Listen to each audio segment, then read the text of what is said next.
ఇక్కడ లోతును గురించి మనం ఆలోచించగలిగినట్లయితే, లోతు కుటుంబ వ్యవస్థలో లోతు ప్రారంభం నుండి కూడా అబ్రహాముతో చాలా సంవత్సరాలు, చాలా కాలము నడిచిన వాడిగా కనబడుతున్నాడు లోతు. మరి ఈ అబ్రహాము తండ్రి పేరు తేరాహు. అలాగే తేరాహుకు 3 కుమారులు పుట్టారు.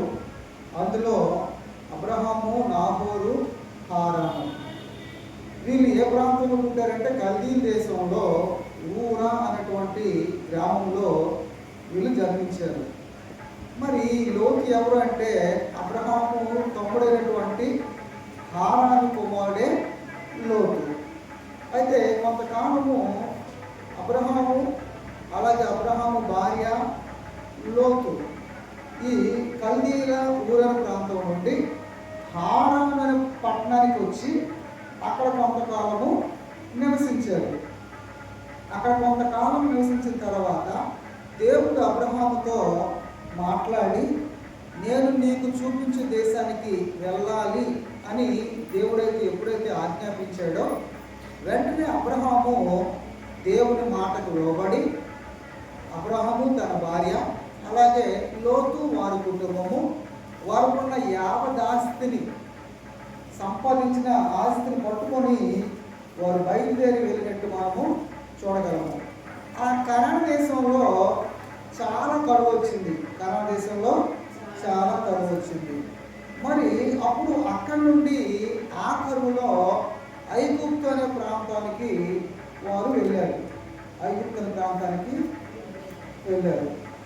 అక్కడ ఐగుప్తు ప్రాంతంలో కొంతకాలం నివసించిన తర్వాత అక్కడ సారాయి విషయమే అబ్రహాము తన చెల్లి అని చెప్పడము, ఆ తర్వాత రాజు మరి తన భార్యగా చేసుకోవడానికి ఆలోచించడము, ఆ తర్వాత అబ్రహామును బట్టి సారామును బట్టి ఆ యొక్క ఐగుప్తు దేశంలో ఆ రాజుకి చాలా సమస్యలు, చాలా వేదనలు వచ్చినట్టు పొరవ ఇంటికి మనం చూడగలము. అయితే అక్కడి నుండి వాళ్ళు రాజు ఏం చేశాడంటే అబ్రహామును, అలాగే లోతును, వారి కుటుంబాలని పంపించేశారు. నీ ద్వారానే మాకు చాలా సమస్యలు వస్తున్నాయి, మాకు వ్యాధులు వస్తున్నాయి, మాకు కష్టాలు వస్తున్నాయి, శ్రమలు వస్తున్నాయి, ఇబ్బందులు ఎదుర్కొంటున్నాము అని చెప్పేటప్పుడు మరి వాళ్ళు అక్కడ నుండి బలాత్కారంగా పంపివేయబడ్డారు. మరలా వాళ్ళు అక్కడ నుంచి ఎక్కడికి వచ్చారంటే ఐగుప్తు నుండి నెగబు అనే ప్రాంతానికి వచ్చారు. దానినే మరలా దక్షిణ పాలిస్తానా అని అంటారు. దక్షిణ పాలిస్తానా ప్రాంతానికి వచ్చారు. అప్పుడు అక్కడ ఏం జరిగిందో ఒకసారి మనము లేఖనాలని చూద్దాం. 13వ అధ్యాయం ఆదికాండము 5వ వచనం. అబ్రహాముతో కూడా వెళ్ళిన లోతుకును గొర్రెలు, గొడ్లు, గుడారములు. అయితే ఎప్పుడైతే అబ్రహాము తన భార్య శారాముతోటి, అలాగే లోతు తన భార్య వారి కుటుంబము బయలుదేరి వెళ్ళిపోతున్నారు. అబ్రహాం తండ్రి అవుతాడు లోతుకి. అయితే ఈ తండ్రి కొడుకులు కూడా చాలా ప్రాంతాలు వెళ్ళిపోతున్నారు. అబ్రహాం అయితే దేవుని యందు భయము, భక్తి కలిగిన ఒక మంచి కుటుంబం కనబడుతుంది. అలాగే లోతు కూడా తన తండ్రి సమానులైనటువంటి అబ్రహాముతో వెళ్తూ ఉన్నాడు తన కుటుంబంతో. అయితే అబ్రహామును బట్టి దేవుడు లోతు కుటుంబాన్ని కూడా బాగా దీవించినట్టు మనకు కనబడుతుంది. లోతు కుటుంబము, అబ్రహాం కుటుంబము, వారి మధ్య చాలా ఆస్తులు, గొర్రెలు ఉన్నాయి, గుడ్లు ఉన్నాయి, చాలా ఉన్నాయి. అయితే ఆ ప్రదేశంలో వారి కలిసి నివసించడానికి విస్తారమైనటువంటి చాలా ఎక్కువైంది. అంటే పశువులు, గొడ్లు, ఆస్తి, పనివారు ఎక్కువైపోతున్న ప్రోగ్రాము. అంటే దేవుడు అబ్రహాం కుటుంబాన్ని దీవిస్తున్నాడు. అలాగే అబ్రహాంను బట్టి లోతు కుటుంబాన్ని కూడా దీవిస్తున్నాడు. పంటలు బాగా పండేస్తున్నాయి, పనులు ఎక్కువ మంది అయిపోతున్నారు, గొర్రెలు ఎక్కువైపోతున్నాయి, గొడ్లు ఎక్కువైపోతున్నారు. ఇలాగే ఈ 2 కుటుంబాలు ఎక్కువైపోయింది. స్థలంలో నివసించడానికి చాలా కష్టం అయిపోయింది.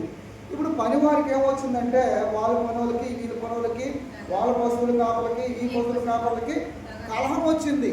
ఏమొచ్చింది? కలహం, గొడవ వచ్చింది. అప్పుడు పెద్దవాడైనటువంటి అబ్రహాం ఏమన్నాడంటే తన కుమారుడైన లోతుని పిలిచి, ఇదిగో మనం ఇక్కడ నివసించడానికి చాలా కష్టంగా ఉంది కనుక ఇదిగో మరి మన మధ్య మనకెందుకు కలహాలు, ఇదిగో ఈ దేశమంతా నీ ఎదుట ఉంది, దయచేసి నన్ను విడిచి వేరే ప్రాంతానికి వెళ్ళు. నువ్వు ఎడమ తొట్టుకు వెళ్తావా, నేను కుడి తొట్టుకు వెళ్తాను. అలాగే నువ్వు కుడి తొట్టుకు వెళ్తావా, నేను ఎడమ తొట్టుకి వెళ్తాను. అంటే అవకాశము అబ్రహాం పెద్దోడు కనుక లోతుకి అవకాశము ఇచ్చాడు. నువ్వే ప్రాంతానికి వెళ్ళిపోతావు, నీ ఇష్టం. మనం ఒక దగ్గర నివసించడానికి స్థలం చాలడం లేదు అని అంటే అప్పుడు ఆయనకి లోతు గారికి ఏది కనబడదు ఒకసారి చూద్దాం. 10వ వచనం. లోతు తన కన్నులెత్తి యోర్దాను ప్రాంతం అంతటిని చూశాడు. లోతు కన్నులెత్తగానే యోర్దాను ప్రాంతం కనబడుతుంది. కుడివైపు ఎడమవైపు నీకు ఏది కావాలి కోరుకంటే అక్కడ యోర్దాను ప్రాంతం కనబడుతుంది. అది సొదొమ గొమొర్రా అనేటువంటి పట్టణములు నాశనం చేయక మునుపు సోయూరుకు వచ్చే వరకు అదంతా కూడా యెహోవా తోట వలన ఐగుప్తు దేశం వలన నీళ్లు పావు దేశమై, అంటే నీళ్లు బాగా కనబడుతున్నాయి, అన్ని పచ్చని చెట్లే కనబడుతున్నాయి. అక్కడికి వెళ్ళిపోతే నాకు హ్యాపీగా ఉంటుంది. నేను, నా కుటుంబం, నా పనివారు, నా గొడ్లు, నా గొర్రెలు, నా ఎద్దులు, నా మందలు బాగా అభివృద్ధి చెందుతాయి. అంటే దేని కోరుకుంటున్నాడు? సుఖాన్ని కోరుకుంటున్నాడు, ధనాన్ని కోరుకుంటున్నాడు. ఏమండి, అంత బాగుంటే నాకు చాలని కోరుకుంటున్నాడు.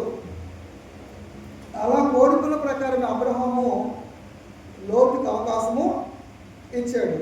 అయితే అక్కడికి వెళ్ళిన తర్వాత ఆ సొదొమ గొమొర్రా పట్టణంలో ఉన్నటువంటి ప్రజలందరూ ఎలా ఉన్నారో 11వ వచనంలో చూసినట్లయితే సొదొమ మనుషులు దుష్టులను యెహోవా దృష్టికి బహుపాపులై ఉండేది. ఏమండి ఎలా ఉన్నారట? ఇప్పుడు లోతు కోరుకున్న ఆ ప్రాంతము, ఆ యోర్దాను ప్రాంతము ఆ ఐగుప్తు దేశం వల్లే నీళ్లు పారు దేశమే ఉంది. యెహోవా తోట వల్ల ఉందట. అది యెహోవా తోట వల్ల. అటువంటి ఆ ప్రాంతంలో అంతా బాగుంది, పంటలు బాగా పండుతున్నాయి, నీరు సమృద్ధిగా ఉంది, ఏ కొదువ లేదు, హ్యాపీగా ఉన్నారు. అలా ఉన్నప్పుడు ప్రజలకు ఏమొచ్చిందంటే దేవుడు భయం లేదు. ఏ భయం లేదండి? దేవుని భయం. ఈరోజు కూడా అంతే కదండి.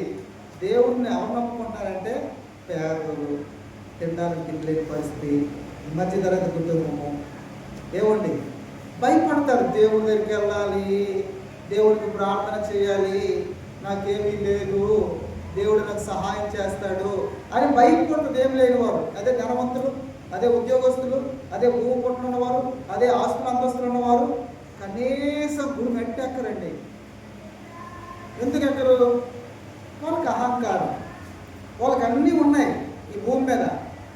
దేవుడు ఎందుకు, దేవుడు దేనికి అని నిర్లక్ష్యం. అలాంటప్పుడు మనుషులు ఏమైపోతారు? పాపానికి దాసులు అయిపోతారు. ఇక్కడ కూడా అంతే, అంత బాగుంది సొదొమ గొమొర్రా పట్టణంలో. మరి ప్రజలందరూ కూడా దుష్టులుగా మారిపోయారు. యెహోవా దృష్టికి బహుపాపులు అయిపోయారు. యెహోవా దృష్టికి బహుపాపులు అయిపోయారు. అటువంటి పరిస్థితుల్లో మరలా ఏం జరిగింది అక్కడంటే ఒక 4 రోజులకును అలాగే 5 రోజులకును మరి యుద్ధం జరిగినట్టు మనం చూడడం. 14వ అధ్యాయానికి వచ్చేసరికి షేనారు రాజైన అమరపేలు, ఎల్లాసోరు రాజైన ఆర్యోకు, ఏలాం రాజైన కదోర్లాయను, గోయీల రాజైన కేదాలని వారి దినములలో వారు సొదొమ రాజైన బెరాతోను, గొమొర్రా రాజైన బెర్షాతోను, అద్మా రాజైన సెనాబుతోను, సెబోయేలు రాజైన షెబెమెరుతోను, సోయీరును బెలారాజును యుద్ధం చేశారు. ఈ 5 రాజులతో 4 యుద్ధం చేశారు. ఇప్పుడు ఈ సొదొమ గొమొర్రా పట్టణాన్ని, వారి ఆస్తిని, వారి ప్రజలని కొల్లగొట్టి దోచుకుని వెళ్ళిపోయారు. మరి ఇప్పుడు అక్కడ ఎవరున్నారు? లోతు కుటుంబం ఉంది. ఎవరున్నారు? లోతు కుటుంబం. ఇప్పుడు ధనాన్ని అపేక్షించాడు, నీళ్ళున్న దేశాన్ని కోరుకున్నాడు, అందరూ బాగా సస్యశ్యామలంగా బ్రతుకుతున్నారు. వాళ్ళకి ఏమొచ్చింది? హఠాత్తుగా విపత్తు వచ్చింది, యుద్ధం వచ్చింది. యుద్ధం, శత్రువులు 4 రోజుల్లో యుద్ధం 5 రోజులు ఓడిపోయారు. సొదొమ గొమొర్రా పట్టణము ధనమంతా కూడా సమస్తాన్ని దోచుకుని వెళ్ళిపోయారు. అందులో ఎవరున్నారు? లోతు కుటుంబం. ఇప్పుడు ధనాన్ని అపేక్షించాడు, ధనాన్ని అపేక్షించాడు, సుఖాన్ని అపేక్షించాడు, పంటలు బాగుంటాయని కోరుకున్నాడు, లోకాసును కోరుకున్నాడు, నేత్రాసును కోరుకున్నాడు, నేను గొప్పవాడు అయిపోతానని. ఎప్పుడైతే అబ్రహాము దగ్గర నుండి వేరైపోయాడు లోతు, ఇక పతనం ప్రారంభించబడినట్టు మనం చూడగలము. మనం కూడా దేవుని కుటుంబాలతో సహవాసం చేయాలి, దేవుని కుటుంబాలతో మనం పరిచయంలో పాలుభాగస్తులు అవ్వాలి. ఏమండి, అప్పుడు మన సహవాసంలో మన కుటుంబం అలా బాగా వర్ధిల్లుతుంది. ఎప్పుడైతే దేవుని కుటుంబాన్ని విడిచిపెట్టి లోక సంబంధంతో సాంగత్యం చేస్తామో మనం పతనానికి ప్రారంభించబడతాయి మన జీవితాలు, మన కుటుంబాలు. లోతు చరిత్ర, లోతు కుటుంబ చరిత్రలో ఇదే కనబడుతుంది. ఏమండి, అబ్రహాము అవకాశం ఇస్తే సొంత నిర్ణయాలతో సుఖాన్ని, ధనాన్ని, పంటలు బాగుంటాయి, పశువులు బాగుంటాయి ఆలోచన చేశాడు, ఉన్నదంతా పోయింది. ఈ వార్త ఎప్పుడైతే అబ్రహాం దగ్గరికి వచ్చిందో, పలానా సొదొమ గొమొర్రా పట్టణాలని నాశనం చేశారట, యుద్ధం జరిగిందట, సమస్త ఆస్తి దోచుకున్నారట, అంటే అప్పుడు అబ్రహాము కొంతమంది తన దగ్గర ఉన్న పనివారిని తీసుకొని వెంటబెట్టుకుని 318 మందిని వెంటబెట్టుకొని ఆ రాజుల్ని తరిమి వారితో యుద్ధం చేసి ఎంతైతే ధనాన్ని దోచుకున్నారో ఆ ధనాన్ని అంతటినీ మళ్ళీ తిరిగి తీసుకొచ్చి లోతు కుటుంబానికి అప్పగించారు. లోతు కుటుంబానికి అప్పగించినట్టు అది మనకి చదివితే మనకు అర్థమవుతుంది. 16వ వచనము, ఆస్తి యావత్తు తిరిగి తెచ్చి తన తమ్ముడైన లోతును, అతని ఆస్తిని, స్త్రీలను, ప్రజలను తిరిగి తీసుకుని వచ్చిన. ప్రజలు, స్త్రీలు అందరూ వెళ్ళిపోయారు, చెరలోకి వెళ్ళిపోయారు, దోచుకున్నారు ధనం. మళ్ళా అబ్రహాం వెళ్ళాడు, యుద్ధం చేశాడు. అంటే అబ్రహాము విశ్వాసులకి వీరుడు కనబడుతున్నాడు, అలాగే రాజుగా యుద్ధం చేయడానికి తన దగ్గర ఉన్నటువంటి పనివారిని 318 మంది వెంటబట్టుకొని దారి పట్టుకొని తరిమి యుద్ధం చేసి జయించి మళ్ళా తీసుకొచ్చి లోతు కుటుంబానికి ఆ స్త్రీలను, ఆ ప్రజలను, ఆ ధనాన్ని అప్పగించినట్టు మనము చూడగలము. అయితే ఇప్పుడు మనం మళ్ళా 19వ అధ్యాయానికి వద్దాం. 19వ అధ్యాయానికి వచ్చినట్లయితే మనం ముఖ్యంగా మనకి అర్థమవుతుంది.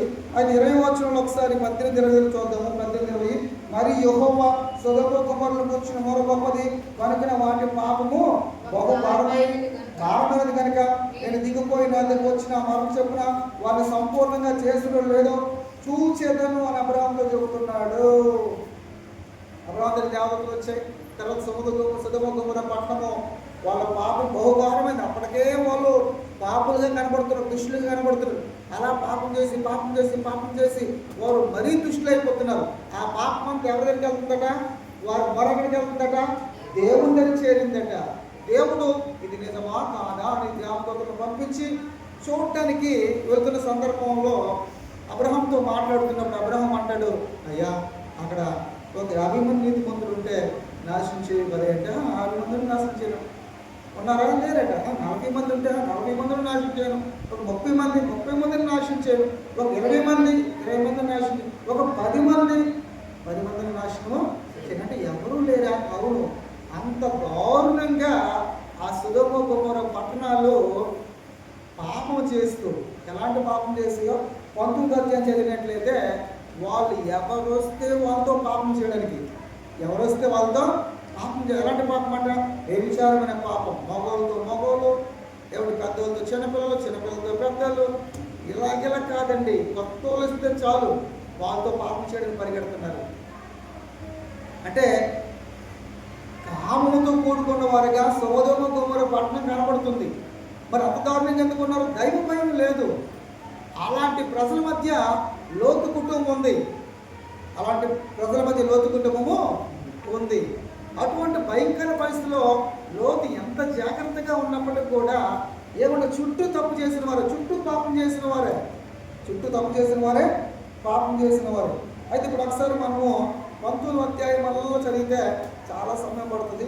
నేను అవుట్లైన్స్గా పైన ముందుకు వెళ్ళడానికి సిద్ధపడుతున్నాను.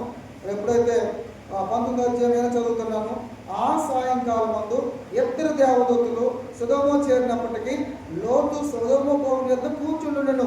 లోతు వారిని చూసి వారిని ఎదుర్కొంటూ లేచి సాష్టాంగ నమస్కారము చేసి ఎప్పుడైతే దేవతలు వచ్చాయో అక్కడ అబ్రహాము సాష్టాంగ నమస్కారం చేశాడు. వచ్చినప్పుడు ఇక్కడికి ఇద్దరు దేవతలు వచ్చినప్పుడు లేచాడు, సాష్టాంగ నమస్కారము చేస్తంటే అబ్రహాంతో తిరిగాడు కనుక, అబ్రహాం కుటుంబంతో ఉన్నాడు కనుక లోతు కొంత భయము భక్తి ఉన్నట్టే కనబడుతుంది.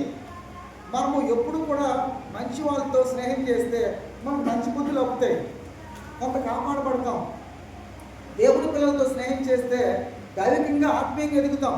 అదే లోకంతో స్నేహం చేస్తే లోక స్నేహము దేవునితో వైరమని ఎరుగరా అని అంటున్నాడు. అది దేవునితోనే వైరం. కానీ అక్కడ లోతు కుటుంబం పతనం అవ్వడానికి కారణమవుతుందని మనం చూడగలం. ఎప్పుడైతే ఎడబాటు వచ్చిందో, ఎప్పుడైతే లోకాన్ని ప్రేమించాడో, దేవదూతలు వచ్చారు, సాష్టాంగ నమస్కారం చేశాడు. నా ప్రభువులో దయచేసి నా ఇంటికి వచ్చి ఈ రాత్రి కాళ్ళు కొడుకోండి, మళ్ళా పెద్దలుగా లేచి మీ త్రావున వెళ్ళవచ్చు అంటే ఎంత మర్యాద చేస్తున్నాడు. రండి అయ్యా మా ఇంటికి, కాళ్ళు కడుక్కోండి, భోజనం చేయండి, విశ్రాంతి తీసుకోండి, మళ్ళా మీరు ఉదయకాలమే పెద్దలకాడిని వెళ్ళిపోవచ్చు అంటే అందుకు వారు అలా కాదు, నడి వీధిలో రాత్రి వెళ్ళవచ్చుమని చెప్పారు. రాత్రి నడి వీధిలో వస్తాము. ఆయనను అతను మిక్కిలి బలవంతం చేసినప్పుడు వారు అతనితో తిరిగి అతని ఎంట ప్రవేశించారు. అతడు వారికి విందు చేసి పొంగని రొట్టెలు కాల్చగా వారు భోజనము చేశారు. వచ్చిన వ్యక్తికి ఆతిథ్యం ఇస్తున్నాడు, లోతు ఇస్తున్నాడు. కానీ అబ్రహాము ఆతిథ్యం ఇచ్చాడా? ఇచ్చాడు. అంటే దేవుని పిల్లలుగా మనం ఉన్నప్పుడు ఇతరులను ప్రేమిస్తాం, సహాయం చేస్తాం. అది ఎప్పుడు వ్యర్థం కాదు. దేవుని పిల్లలని లేదా శిష్యులని ఒక గిన్నెని చన్నీళ్ళు ఇస్తే దాని ఫలము పోగొట్టుకోమాట. ఈ సేవే, ఇది పరిచర్య. దేవుని పిల్లలకి గిన్నెని చన్నీళ్ళు ఇస్తే చాలు, దాని వెనుకాల ప్రతిఫలం దేవుడు ఇస్తాడట. ఇది నిజమా? అవును, కాంట్రవర్షియల్ నిజం. అబ్రహాము విషయంలో జరిగింది అదే. తెలియక ఆతిథ్యం ఇచ్చాడు, దేవుడు మేలు చేశాడు, గర్భఫలాన్ని ఇచ్చాడు. మరి ఇక్కడ లోతు కుటుంబ వ్యవస్థలో ఏం జరిగిందంటే వచ్చారు, వారు భోజనం పెట్టాడు, చక్కగా మరి పడుకోవడానికి సిద్ధపడుతున్నారు. వారు పండ్లు కొనక ముందే ఆ పట్టణస్థులు, ఏ పట్టణస్థులు? సొదొమ పట్టణస్థులు. ఏమండి? ఆ పట్టణస్థులు, ఆ సొదొమ మనుష్యులు బాలులను, వృద్ధులను, ప్రజలందరూ నలుదిక్కులను కూడా వచ్చి ఆ ఇల్లును చుట్టూ వేసి ఇద్దరు మనుషులు వచ్చారు. దేవదూతల మనుషుల రూపంలో వచ్చారు. ఎప్పుడైతే ఆ సొదొమ పట్టణస్థులందరూ కూడా ఇద్దరు మనుషులు రాగానే చూశారు. చూసి ఆ రాత్రే ఏం చేశారు? పండుగ ముందు ఆ ఇంటి చుట్టూ కాస్తారట. ఏ ఇంటి చుట్టూ? లోతు ఇంటి చుట్టూ. ఇప్పుడు లోతుకి ఇద్దరు కుమార్తెలు ఉన్నారు, భార్య ఉంది. ఇప్పుడు ఇద్దరు మనుషులు వచ్చారు. ఆ ఇద్దరు మనుషులు చుట్టాలు అనుకుందాం, లేదంటే అతిథులు అనుకుందాం. ఎప్పుడైతే ఇంట్లోకి వచ్చారో ఆ వీధి మధ్య నడుచుకుంటూ వచ్చారు. ఇక ఆ సొదొమ పట్టణస్థులు అందరూ చూశారట. బాలురు, వృద్ధులు, ప్రజలందరూ. బాలురు, వృద్ధులు, ఇంకా యవనస్తులు ఉన్నారు, ప్రజలందరట. అంటే ఆ మనుషులందరూ, సొదొమ పట్టణస్థులందరూ కూడా ఆ ఇంటి దగ్గరికి వచ్చేసారట. ఏమండి?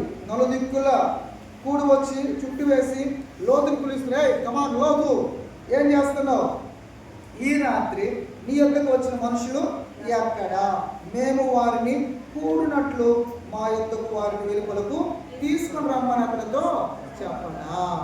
వాళ్ళు ఏమంటున్నారు? లోతు, తలుపులు కొడుతున్నారు. ఇద్దరు మనుషులు వచ్చారు కదా, మేము వారితో కూడాలి, మేము వారితో పాపం చేయాలి, వారిని బయటికి పంపిస్తావా లేదా అని వారిని చేస్తున్నారు. ఒకలా ఇద్దరా? బాలురు అంటే చిన్నపిల్లలు, అలాగే వృద్ధులు అంటే ముసలోలు, ఇంకా పట్టణస్తులు అందరంటే ఇంక యవనస్తులు బోర్డు ఉందని చెప్పక్కర్లేక ఆ సొదొమ పట్టణస్తులు అలాగ పాడైపోయారు. దుష్టులు, చెడిపోయారు, బహుపాపులు అన్నది. అందుకే దేవుడు ఏమన్నాడు? బహుపాపులు వాళ్ళ మరణ దగ్గరికి వచ్చింది. చాలా దారుణంగా పాడైపోయారు అసదొమ పట్టణస్తులు. అయితే రమ్మని చెప్తున్నాడు. లోతు వెలుగు ద్వారం వద్దకు వచ్చి వారి దగ్గరికి వెళ్ళి తన వెలుగు తలుపు వేసి, అన్నలారా ఇంత పాతకము కట్టుకోకండి, అన్నలారా ఇంత పాతకం వద్దయ్యా, ఇదిగో మనుషులు కూడా ఇద్దరు కుమార్తెలు నాకు ఉన్నారు, సెలవైతే వారిని ఎందుకు వెలుగులోకి తీసుకుని వచ్చేది, వారిని మీకు నచ్చినట్టు చేసుకోండి అని ఇద్దరు కూతుర్ని బయటికి పంపించడానికి ప్రయత్నం చేస్తున్నాడు.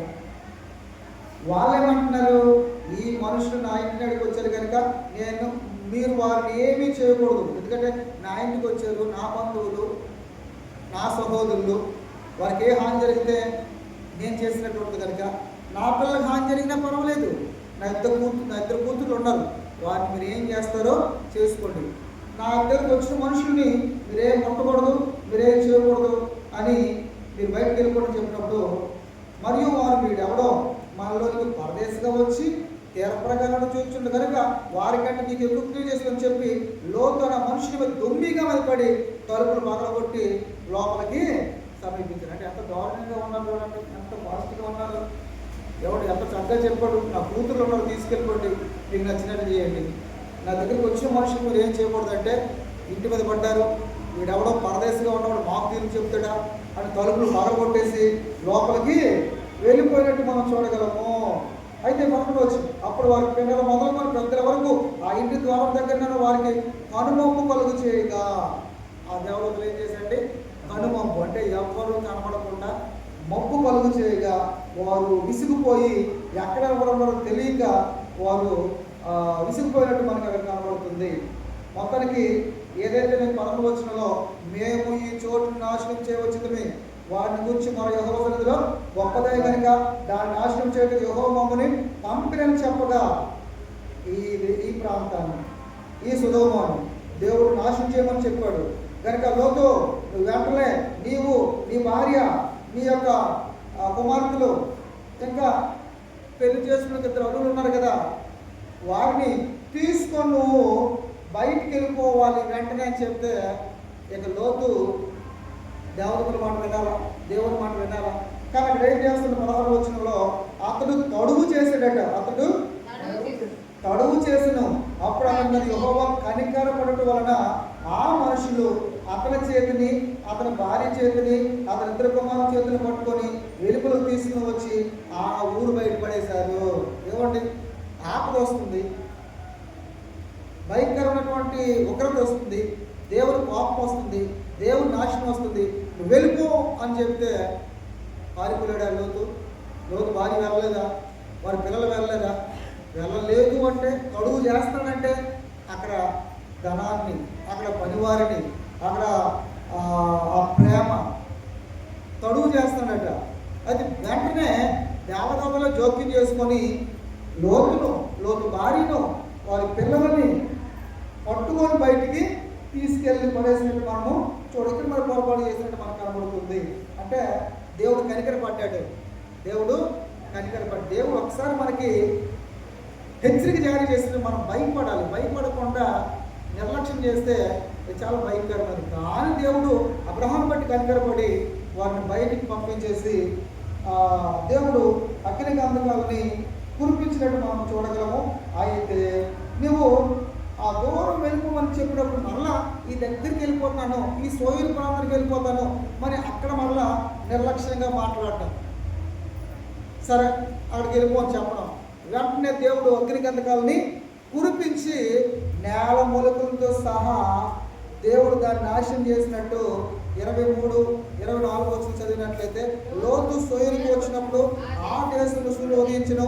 అప్పుడు యెహోవా సొదొమ మీదను గొమొర్రా మీదను యెహోవా యొద్ద నుండి గంధకమును అగ్నిని ఆకాశంలో కురిపించి ఆ పట్టణములను, ఆ మైదానం అంతటిని, ఆయా పట్టణంలో నివసించిన వారందరినీ నేల మూలికలను సహా నాశనము చేశాను. ఏం చేశాడు? పాపం చేసిన ఉండిపోయారా? ఎంత పాపం అట, ఎంత పాపం, భయంకరమైన పాపం. అందరూ పాపులే, బహు పాపులు. ఏమంటే పాపం పండిపోతే ఆకు నేల రాలిపోద్దా? అవునండి. చెట్టు మీద ఆకు పండిపోతే నేల రాలిపోద్దా? అలాగే పాపాలు చేసిన వాడు ఏమంటే పచ్చగా చిగురాడుతుంటాడు, కానీ ఒకసారి ఎండ తగలగానే అది ఎండిపోద్దా? ఎండిపోతుంది. అలాగే భయంకరమైన పరిస్థితులు ఉన్నటువంటి ఆ ప్రజలందరికీ నాశనం తటస్థించిందా? మొత్తం వారి సంపాదన, వారి కుటుంబాలు, వారు సర్వనాశనం అయిపోయారు. అంటే పాపం వల్ల వచ్చి జీవిత మరణమా? అవునండి. ఆ సొదొమ పట్టణస్తులకి అంత భయంకరమైన గతి పట్టింది. ఏ రోజు అంతే, ఎప్పుడు అంతే. దేవుడు నిరంతరం నిత్యము ఒకటే రీతిగా ఉన్నాడు. ఆయన న్యాయాధిపతి. ఆయన తీర్పరి కనుక ఆయన ఎప్పుడు కూడా అన్యాయం చేయడు. మనం చేసిన పాపాలను బట్టి మనకు శిక్ష దేవుడు పంపిస్తాడు అన్నట్టే మనకు కనబడుతుంది.